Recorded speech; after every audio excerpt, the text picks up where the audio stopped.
Thank you. Good morning, everyone. Good afternoon in Ottawa, and bonjour tout le monde. Welcome to this wildfire update. Do you know, when we last provided an update on July 9th, the wildfire situation in Canada looked quite different.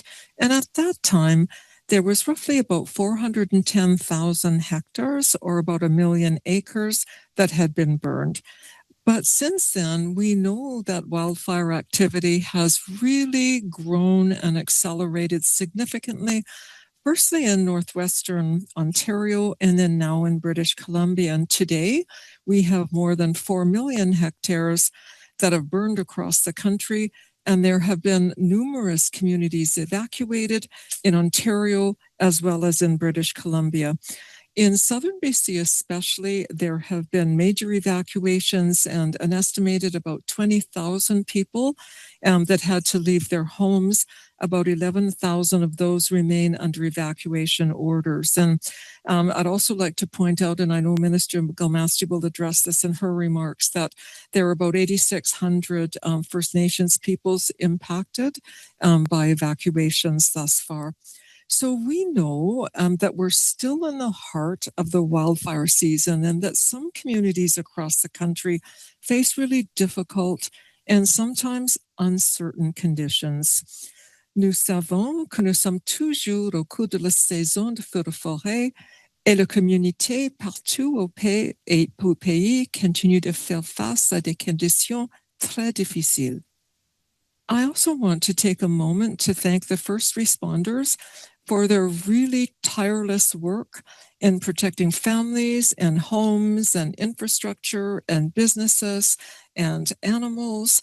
And that includes the more than 500 international firefighters that are here from Mexico, from Australia, New Zealand, Costa Rica. The majority of them are supporting firefighting operations in British Columbia. So, as we heard earlier in the tech brief, wildfire activity really intensified in the month of July, and a lot of communities faced some challenging conditions, and federal assistance was required to support some response efforts in Ontario and in British Columbia as well. And before I speak to those situations, I just want to comment really briefly on how emergency management works in Canada. So emergencies are managed firstly at a local level, and when that capacity is exceeded, provinces and territories take over the response. And when they need additional capacity, specialized support of some kind from the federal government, we provide what we call surge capacity. And for First Nations communities on reserve, the federal government also has responsibilities and works directly with those communities through ISK. And Minister Gull-Masty will have more to say about that. So when we receive a federal request for assistance, and it is approved, which we deal with very, very quickly, it doesn't mean that the federal government takes over the response on the ground. It really means that we add federal resources to support provinces and territories with respect to their on-the-ground response.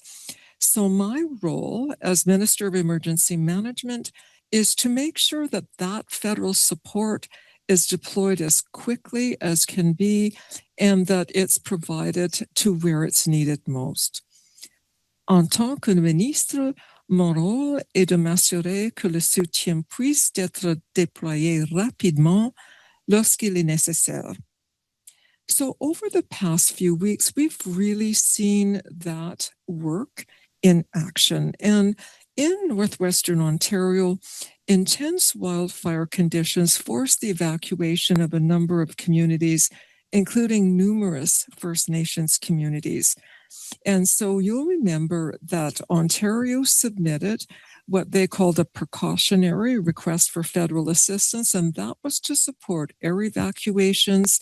And in response to that, we mobilized federal resources, including support from the Canadian Armed Forces, to help move people to safety. And we did that in collaboration with Ontario and with First Nations leadership.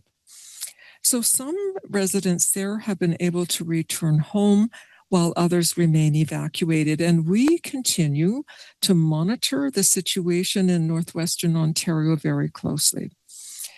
Then this moving to British Columbia, conditions have deteriorated rapidly, especially in the last month, and particularly in the Fraser Canyon and in the Okanagan regions. And I want to extend my very deepest condolences to the families and the loved ones of the person that lost their life as a result of the Summerland fire. And to everyone and every community that's been impacted by this year's wildfires in BC, my thoughts are with you. I know that this is such a difficult and uncertain and incredibly challenging time.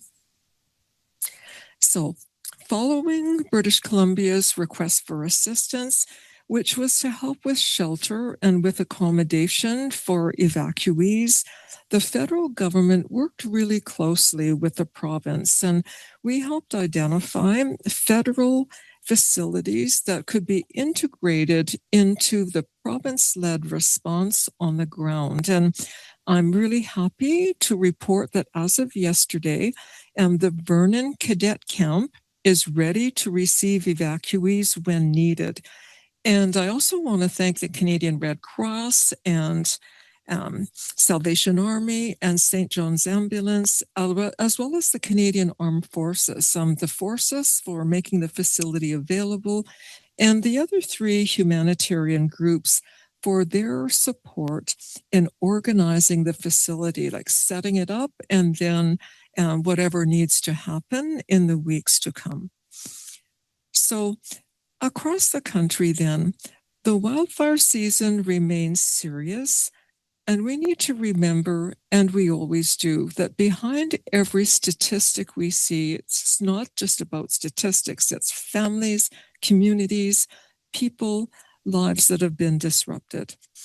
And while firefighting and evacuations are an important part of the job we do, we know that we need to work harder to reduce wildfire risk before disaster strikes.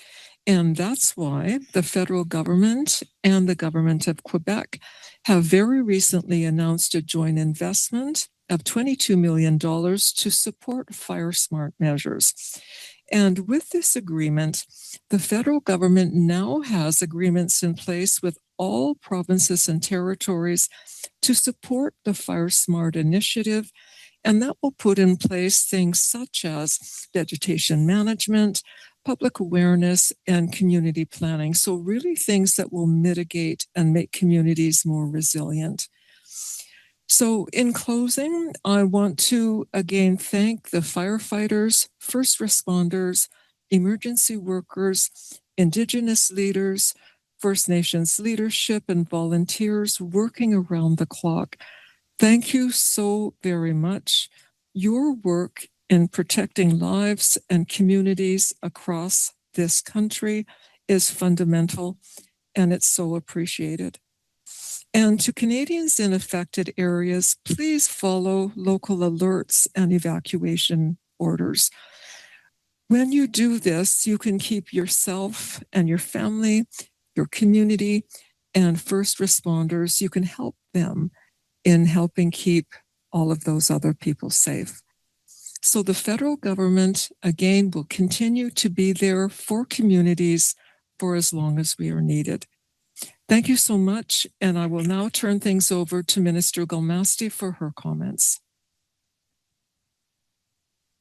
Thank you, Miigwech. Bonjour, hello. J'aimerais remercier tout le monde qui est venu aujourd'hui. Je suis très heureux d'être ici avec mon collègue, la ministre Olszewski, pour cette mise à jour. We know that across the country, First Nations are facing another difficult wildfire season. We're also working closely with First Nations, provinces, territories, and local partners to keep people safe while making sure communities have the resources that they need in these emergency situations. Communities in British Columbia continue to face significant wildfire activity in the southern interior and also on Vancouver Island. In northwestern Ontario, many First Nations have spent weeks responding to one of the largest wildfires and wildfire seasons in the province's history, and also facing dangerous conditions, evacuations, and uncertainty. Nous pensons aussi aux Premières Nations de Alberta, de la Saskatchewan, du Manitoba et du Québec et du Canada Atlantique qui ont combattu des feux cette année aussi. Et on soutient les communautés qui se remettent encore à des feux des 2 dernières années. I'd also like to take just a moment to acknowledge the state of the work that's being done in my very own riding within the Cree Nation territory in EUSG, who have also faced wildfire season this year and have resulted in not having to evacuate, but nonetheless have undertaken extensive work to ensure the safety of the members. I would like to take some time today to recognize the leadership, the chief and council members, first responders, First Nations emergency management coordinators, and all community leaders who continue to put themselves on the front lines to protect their communities through these emergency situations. I'd like to also commend Ontario Regional Chief Benedict, Grand Chief Linda de Brassegay, and Grand Chief Alvin Fiddler, and all local chiefs within the territory for their leadership during the Northwestern Ontario's ongoing emergency wildfire season, and as well Chief Dan Wilson from the Okanagan Indian Band for his leadership during the Bradley Creek wildfire. Nous savons que les saisons de feux de forêt sont de plus en plus longues, intenses et imprévisibles, et les Premières Nations font face à la risque plus élevé. 80% des Premières Nations sont dans les régions à risque de feux de forêt. Since our last update, in the beginning of July, 40 wildland fires have impacted 38 First Nations communities across Canada. A total of 4,294 people from 25 First Nations have been evacuated, with 1,425 evacuees from 19 communities still displaced. Behind these numbers are people, families, and communities who have been forced to flee their homes and live with uncertainty of not knowing when they can return. Some are leaving their communities for the very first time. I can trust and understand that this is very stressful. My department and I remain in close contact with communities and leadership to ensure that we're able to swiftly and effectively respond to their needs as they arise. I'd like to thank the many chiefs who have taken the opportunity, along with their council members, to speak with me in the past few weeks as we've been undertaking this work.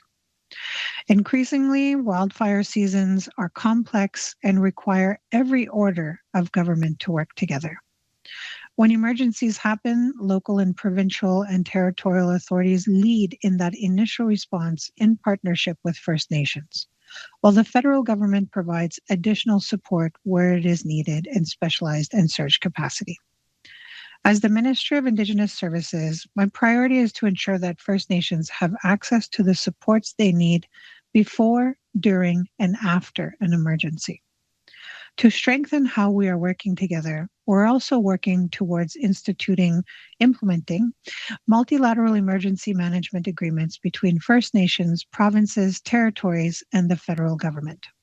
These agreements can be seen within many different places. We see the successful case in PEI, which sets out clear roles and responsibilities before emergencies happen, strengthen coordination, and recognize First Nations as full and equal partners in emergency planning and response. Quand une urgence arrive, mon ministre couvre 100% des coûts admissibles sur l'intervention et de le retour à la normale avec le programme d'aide et la gestion des urgences.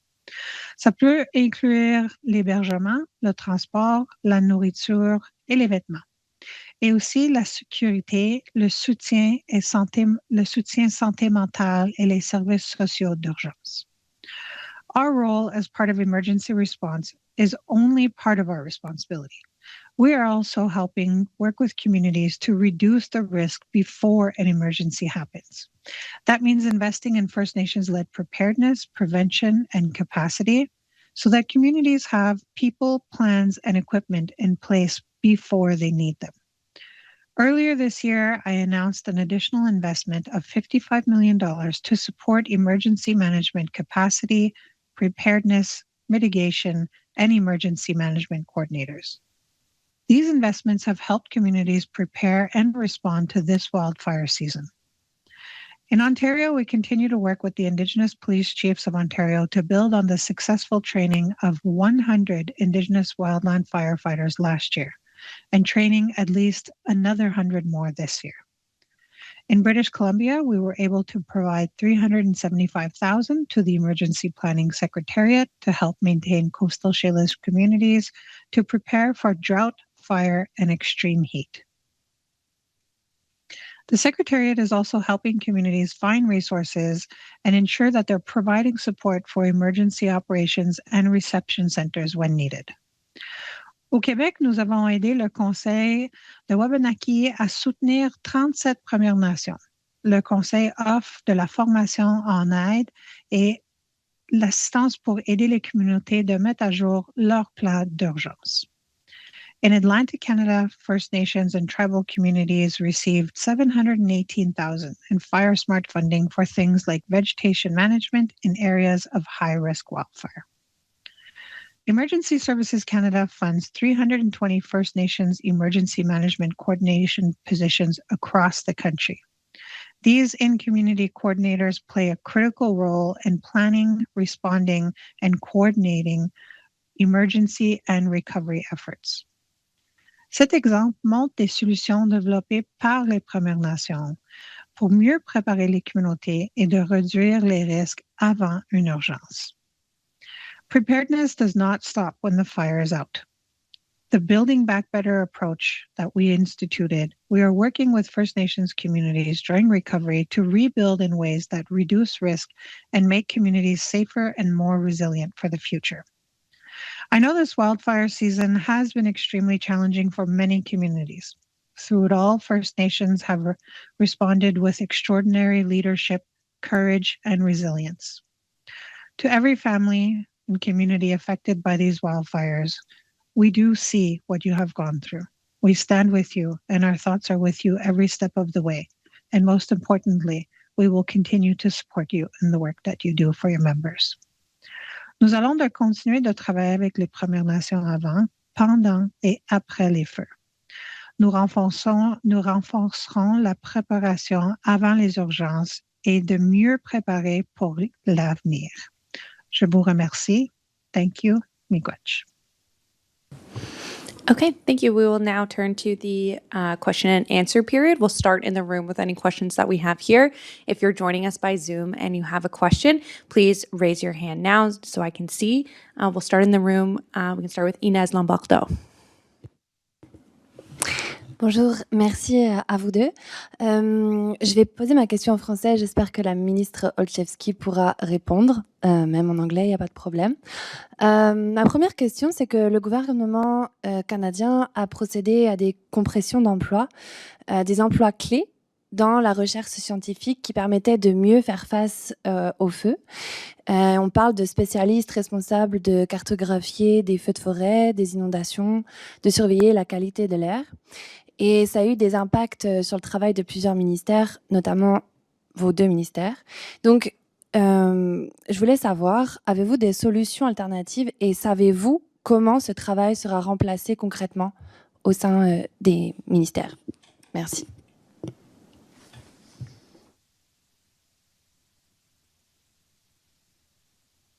She did say that you could respond in English, Minister Olszewski.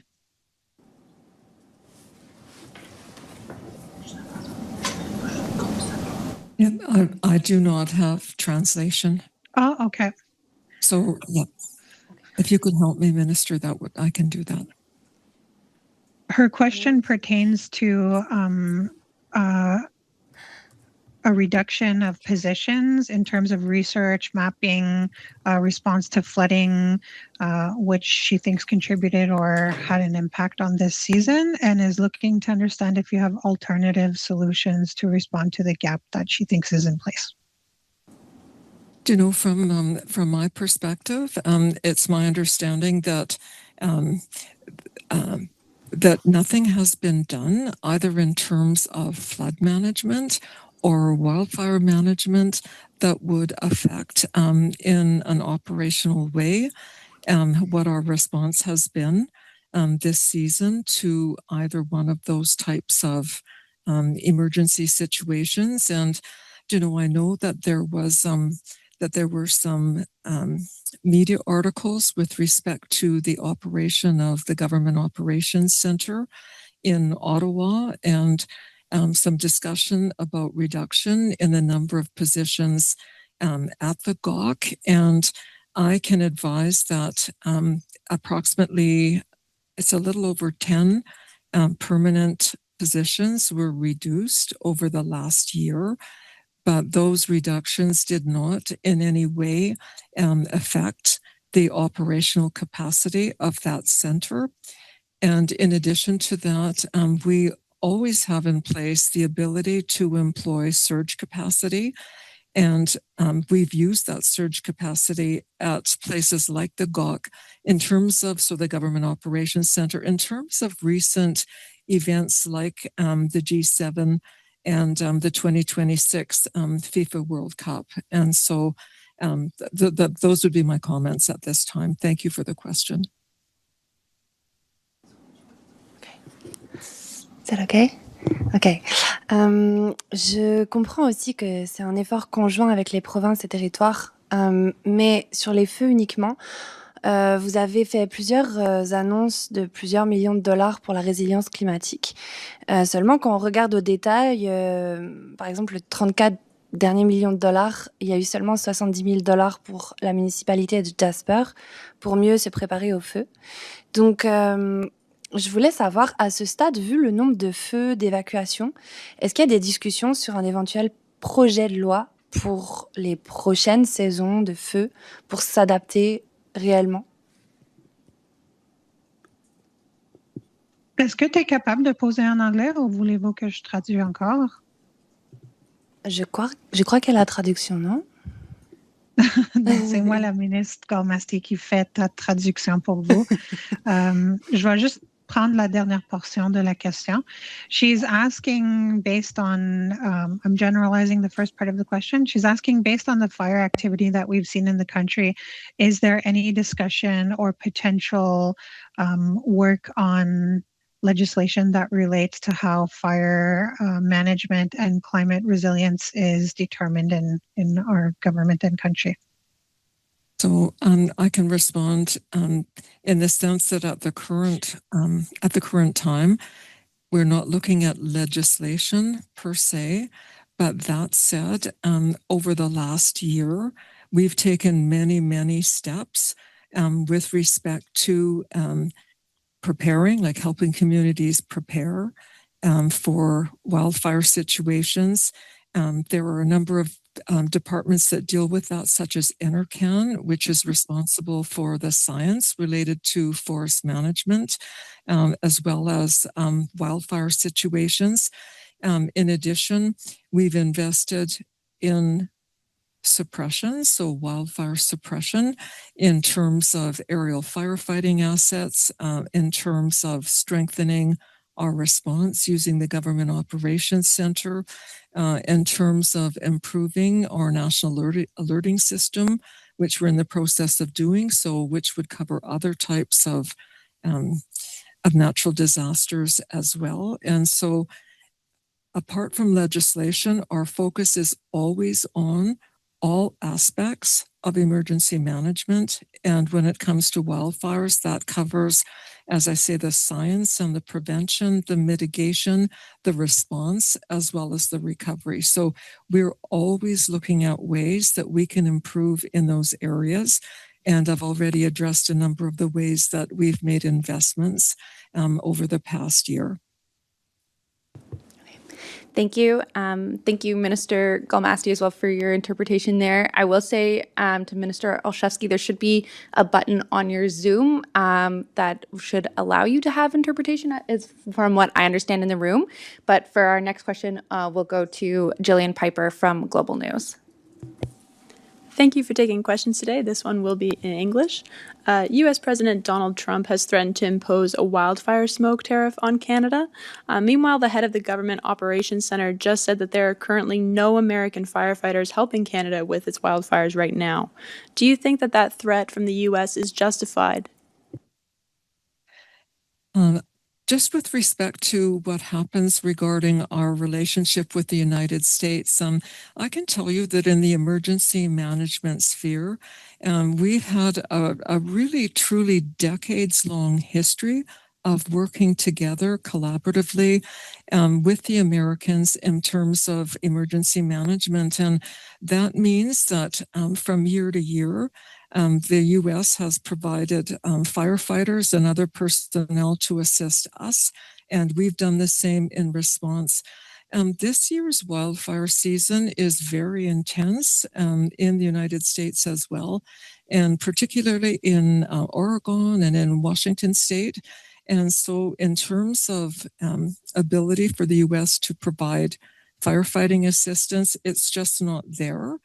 And with respect to our situation as well, both countries, is what I'm getting to, is both Canada and the United States have relied this wildfire season on some international firefighting personnel, which I mentioned in my remarks. And at the present time, there's about 500 international firefighters in the country. And so I really want to stress the trusted partnership and the long-standing relationship that we've had with the United States and that we really continue to have in the emergency management space. Thank you for that. And just as a follow-up, I totally hear you that, we can only send resources, or certain countries can only send resources when they're able to. But I do believe that Canada sent firefighting resources to the U.S. this wildfire season. Is that correct? It's my understanding, well, I do know for a fact that that we did deploy 2 air tankers, like water bombers, as well as a bird dog for a short period of time to the United States. It was CIFC that managed that deployment as part of their normal operations. And so CIFC is the Canadian Interagency Forest Fire Center, and it is in close contact throughout the wildfire season with its American counterpart, the National Interagency Fire Center. And so there was a request made for some assistance in terms of aerial firefighting capacity. And as I say, for a brief period of time, we did have 3 assets deployed to assist the Americans. Okay, thanks. Fraser Needham from APTN. This question is for Minister Gull-Masty. In an interview with APTN News, Chief Helen Pavola of Collins First Nation in Northern Ontario said that you told her in a telephone call that ISC would rebuild the community for the First Nation, which has been burned down by fires. Is that true? Thank you for the question. I was able to have 2 conversations with Chief regarding the situation. We did have the opportunity in the first call to inform her that we would be covering all costs pertaining to the evacuation itself. This is something where we cover 100% of all components in relation to the costs that are accumulated during an evacuation. And I did have a follow-up conversation with her speaking to the infrastructure and the portion of rebuilding the community. I'm waiting for those additional details to come in written format so that I can communicate them to her directly so that she can have clarity. But we do intend to work closely with the community to ensure that their members are able to go home. I think that this is of critical importance, not just for her to maintain, the support that's needed for those that are on a long-term evacuation, but also for them to know and understand that the Government of Canada is here to do that important work with you and to do the important work of making sure that your members are informed during and after the evacuation process. So I look forward to our continued conversations with her. Okay, and just as a follow-up, this is for either minister or both. A number of First Nations, I think particularly in Ontario, have been not pleased with the government response from both Ontario and the federal government in terms of evacuations, how they've done things like that. And there's a number of that have called for a national inquiry looking into how things were handled in this fire season. Is that something that the government supports? I just want to recognize that, looking at the situation in Northern Ontario, there was a rapid and very intense sudden increase of wildfire activity. And I also want to recognize that there were several communities as part of that situation that had to respond quite urgently. The work that was undertaken at the provincial level is something that I've had the opportunity to have a conversation with my counterpart in Ontario, just to speak to the importance of understanding and realizing that as we proceed through these wildfire seasons, we note the intensity, we note that they're continuing to be longer and quite challenging to understand at what point these things will be triggered. But we also want to ensure that in moving forward, we are taking those lessons learned at this time in this space to be sure that, when we have to action the partnership that it takes between both the provincial, federal, and First Nations communities to work together in a state of emergency, there's clarity in the roles, there's clarity in the steps that are taken, and that there's opportunity to really provide as much security and comfort as possible during and after the process. So I look to see what the next steps will be in Ontario. And I think for me, I'm taking this as, information that will come forward that demonstrates how we can better enhance the mechanisms that are triggered when a fire or an emergency situation occurs, and how we as a federal partner can respond quicker and can be as much as supportive as much as possible in that specialized and surge capacity. I'll just add a couple of comments. I absolutely agree. And thank you, Minister Gull-Masty, for your leadership with respect to your role and all that you've done to assist First Nations communities this wildfire season in Ontario and in British Columbia as well. Just with respect to response, I'd like to point out that both of those jurisdictions, Ontario and British Columbia, they have a very professional and very, very robust emergency management capability. And I agree with Minister Gull-Masty's comments. We know that in a number of these situations in Ontario and in British Columbia as well, these fires were fast and they're unpredictable. They're so much more intense. And everyone that I've talked to, basically in my discussions, roundtables across the country, has said they feel that, they know that that's what's happened to these fires. So all of that said, and just to add to what Minister Gull-Masty has already said, we can always do better. And part of what we always do in emergency management, regardless of the level of government, whether it's local, provincial, territorial, federal, we're always looking back to see what we could have done better this season before. And so I'll just emphasize that I know that process is something that will happen at every level, because it always does. And I know that for me, I will have an opportunity to meet personally with my provincial and territorial counterparts at our annual in-person meeting, which will be in November. And looking back at the fire season that is something that we'll have very rich and detailed discussions regarding. And again, we're always looking at ways to improve. Thank you. We'll now move to questions online. If you're joining us by Zoom and you have a question, please raise your hand now. We'll go to Nick Murray from the Canadian Press. Nick, go ahead.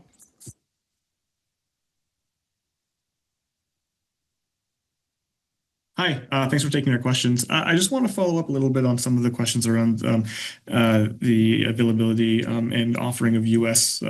resources to help Canada fight their own firefighters or our own wildfires. Just to kind of clarify, have there been U.S. personnel or U.S. firefighters helping us at any point this fire season? And my understanding with respect to the type of personnel that provided assistance is that it was in the area of logistics and a sort of ancillary support, and not in terms of firefighting capability.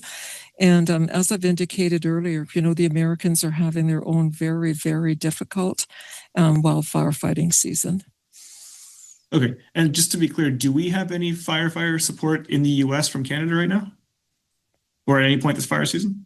We, from a federal perspective, we do not. It's my understanding, and I think I saw something in the media yesterday, that the province of Alberta may have provided some support. Okay, thanks. Okay, thank you. We'll go to Salim Valji from the CBC.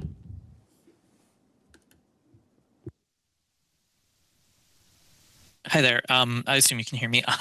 I'm just wondering, Alberta's wildfires have actually, it seems like it's been a very good season for us in that regard, but in these announcements, is there anything specifically towards Alberta or announcements that'll affect the wildfire season taking place here in this province? I think many of the things that Minister Gull-Masty and I have already talked about, whether it's support for First Nations or the various steps that we've already taken in terms of leasing aerial firefighting equipment, etc. All of the things that we've talked about would benefit the province of Alberta across the board. If Alberta required, which hasn't needed at all this season, additional support, that is, if they were ever beyond their capacity, they would be able to make a request for federal assistance in the same way that other provinces and territories do. And I would just like to add a point about just about how resources are shared. So CIFC, we've already talked about the Canadian Interagency Forest Fire Center. They're the agency, they're a conglomeration basically of all of the provinces and territories with federal government input as well. And it's CIFC that makes decisions with respect to the operational deployment of firefighters and aircraft as well. And so when there's a province like Alberta that has excess capability this wildfire season, through CIFC, Alberta can send aerial firefighting resources to other provinces, and they have in fact done that this year. They sent resources to British Columbia to help there, and possibly to Ontario as well. I'm just not sure about the latter. So that's how it works. There's a mutual sharing between provinces and territories when some provinces and territories are having a less challenging wildfire season. Okay, thank you. And Salim, do you have a follow-up? I do not, no. Okay, thanks. We'll go to Claire McFarland from Cabin Radio. Claire, please go ahead.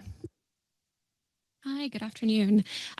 So there are leaders of First Nations communities located off reserve in the Northwest Territories that have asked for direct support for things like fire smarting initiatives, as well as training and resources to help tackle fires on their own before they get too large. They are asking for those supports direct from the federal government. Is this something that either minister would consider looking more into? Thank you. I'll respond first.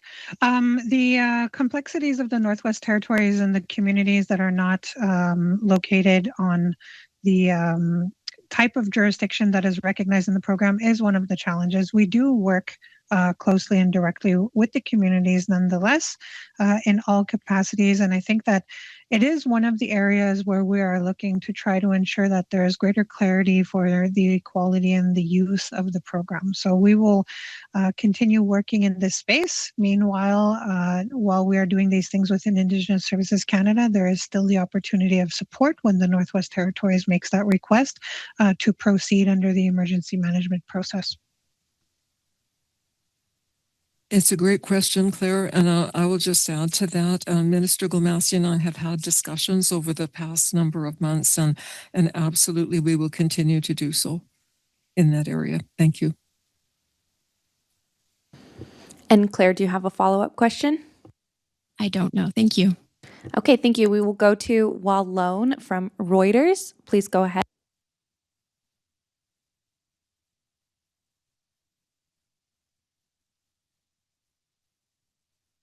Hi, can you hear me? Yeah.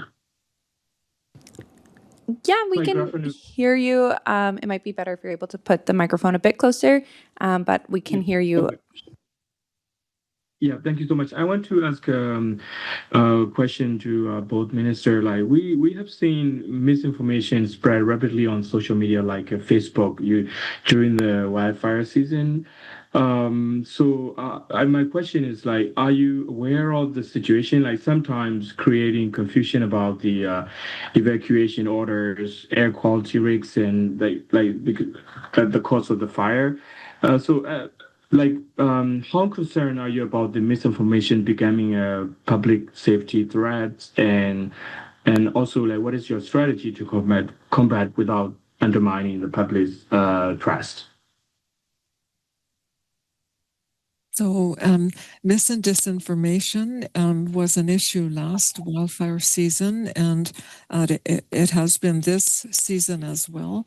You know, from a federal perspective, what we are asking people to do is to make sure that they, when they're looking for information about wildfires, that they obtain that information from provincial sources, that is, you know, from emergency management divisions, whether it's in BC or other provinces, so that they can make sure that what they receive is as accurate as it can be.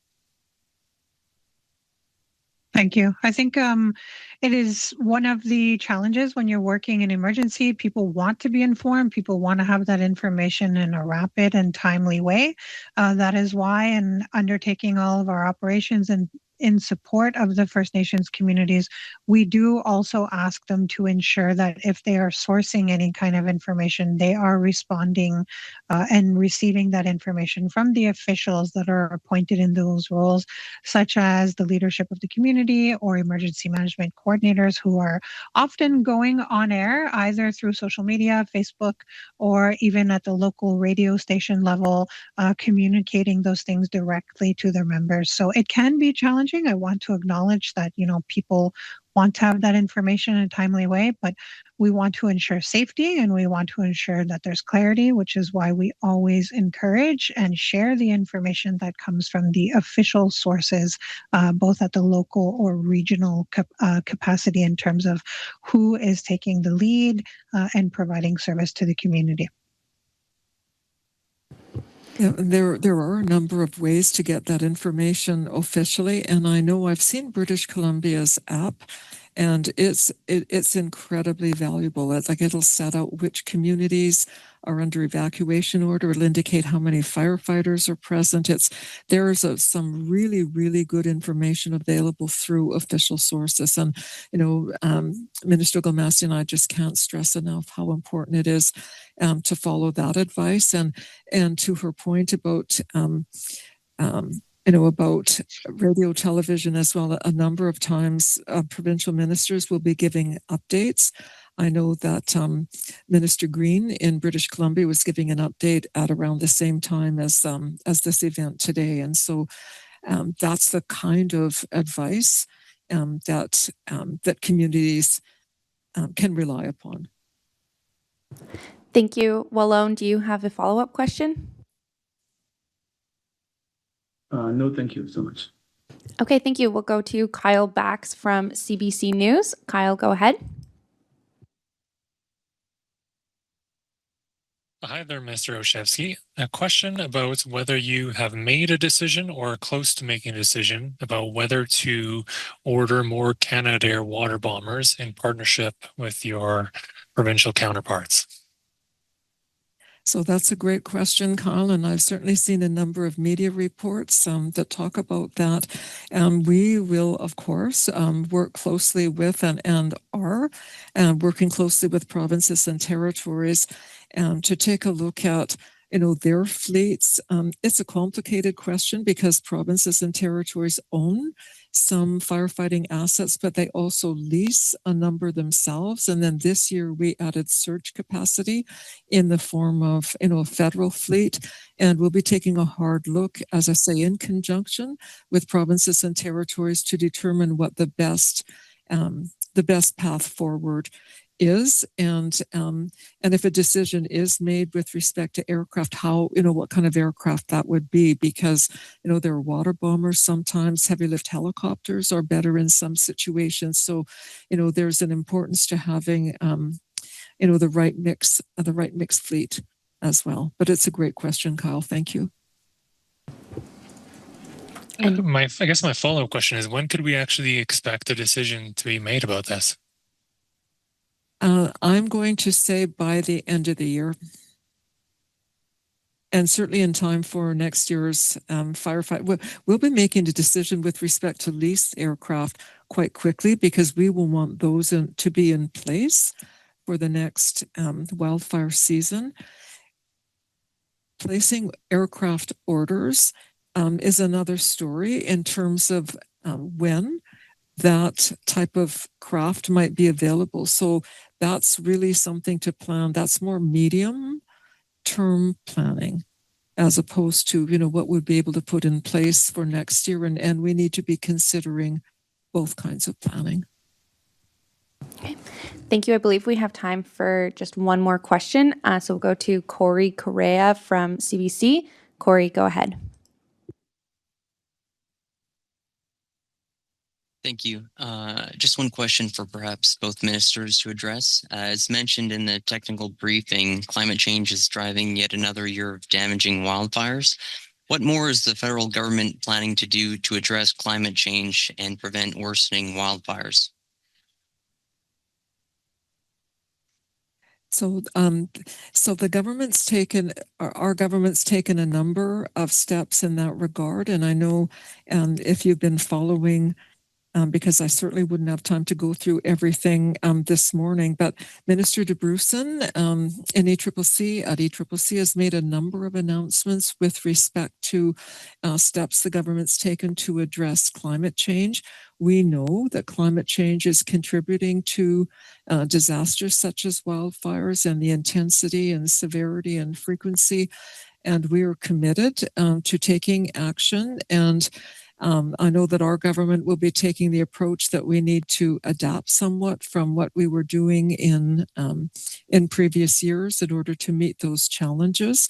I know that in terms of, some people raise concerns in terms of major projects, and certainly something like the MOU that was signed with Alberta has, from the very first agreement through the other 3, 4, and 5 agreements that were signed with Alberta, really put dealing with climate change front and center, first and foremost, in terms of the kinds of agreements that were reached between, just as an example, the province of Alberta and the federal government. And so that meant doing things such as setting an effective industrial carbon price, dealing with methane emissions.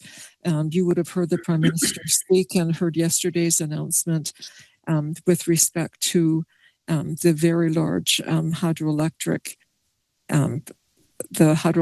project that will supply clean energy, a vast amount of clean energy. So those are just some of the steps that our government is taking. Okay. Thank you. I just want to add 2 little parts to my colleague here. I think that we are really taking a pragmatic approach to what we're doing to ensure that we're implementing strategies that are going to respond in a very concrete way. Yesterday's announcement on the electricity strategy is something that, I think was very welcomed at the provincial level and is welcomed across the country, because we know that this is one of the approaches that really drives down emissions. And this U.S. is a huge contributing factor to how we can manage in that space. I've also seen some of the work that is done by my colleague, Minister de Brusen, in terms of her nature strategy. I'm very supportive in this space. Not only is she protecting more land and water, she's undertaking an initiative that I think is really important in the climate work that we're doing. I believe we are also going to see a lot more work that will be done in the finance space in terms of our climate objectives and how we're going to work and cooperate with other countries that are going to help us achieve that in that global economic context. And I'm very pleased to work with a prime minister who sees this as something that is urgent and is part of his strategy to really offer that strength to our country to protect our position and create capacity and create more initiatives for Canadians in terms of how we can build a Canada strong. Okay, thank you, ministers. We'll end the press conference there. Thank you so much for your time, and thank you for all reporters for being here today. Thank you all very much. Thank you.